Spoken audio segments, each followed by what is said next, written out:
Welcome to episode 18 of Jazzy-Bytes, the video game channel where we talk about all things video game related, with me, Jazz. I hope you're keeping well. So according to the internet, 1,181,019 video games have been made. According to me, about 3/4 of those are platformers. Back in 1996, things weren't too different. The spiky blue hedgehog reigned supreme, as did Italian plumbers. If you wanted your platformer to be noticed, you'd have to do something a little bit different. Why don't you throw in a redhead, a court jester, and a talking scepter?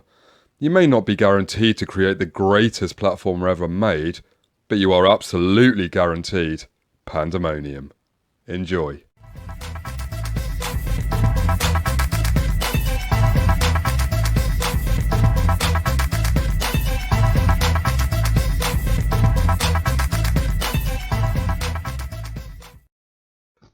Pandemonium was a 1996 platformer made by Crystal Dynamics for the PlayStation.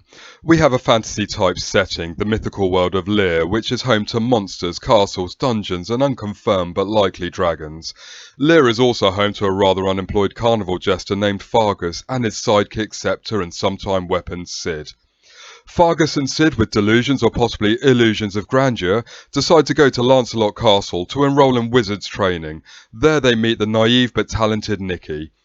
Bored during their seminar, they borrow the teacher's spellbook, and Fargus encourages Nikki to perform a 10th level spell. Unwittingly, Nikki unleashes Yungo, who promptly devours the local village. Seeking to deal with Yungo, the pair search through the book and they find that they need to obtain a spell from the wishing engine, and the trio's adventure begins.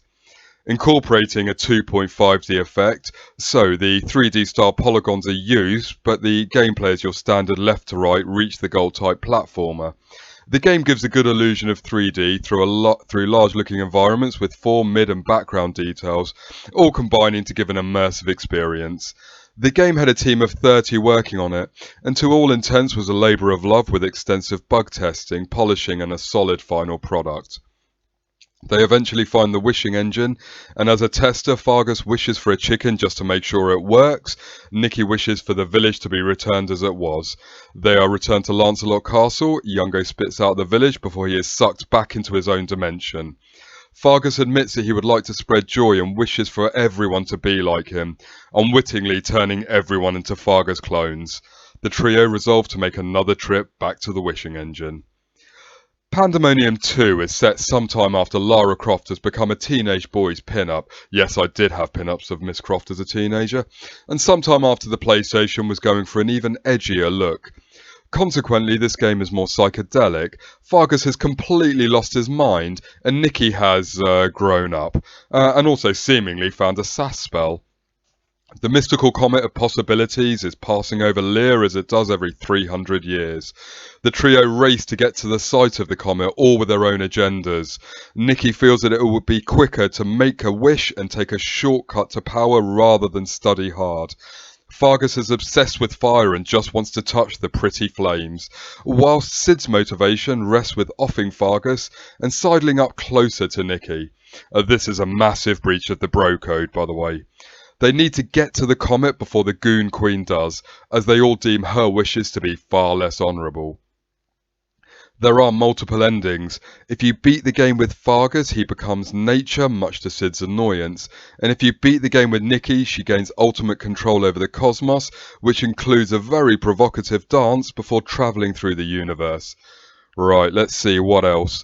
Pandemonium was released in Japan under the title Magical Hoppers. The Sega Saturn version had anime-style cutscenes, whilst the PlayStation had stills. For reasons unknown, they replaced Nikki and Fargus with the far less threatening Clam and Guppy. Although the game remains largely the same, they are described as being on a big mission in Amazing Land. Please just give me Fargus back, and that's better. The sequel, titled Miracle Jumpers, is mostly unchanged from Pandemonium 2 and features our anti-heroes as discussed. Just finally, Nikki also went on to make another cameo appearance in Gex. It's at the ending of Gex, and to be fair, it raises questions that I'm not prepared to research into further. I hope you enjoyed that short but magical journey into the land of Lear. The 90s were a really defining era for video games. They were starting to be thought of less as toys for kids and more as mature entertainment. I cannot think of a game that shows this transition better than the transition from Pandemonium 1 to Pandemonium 2. Let me know what you think in the comments. Guys, take care of each other, and peace out.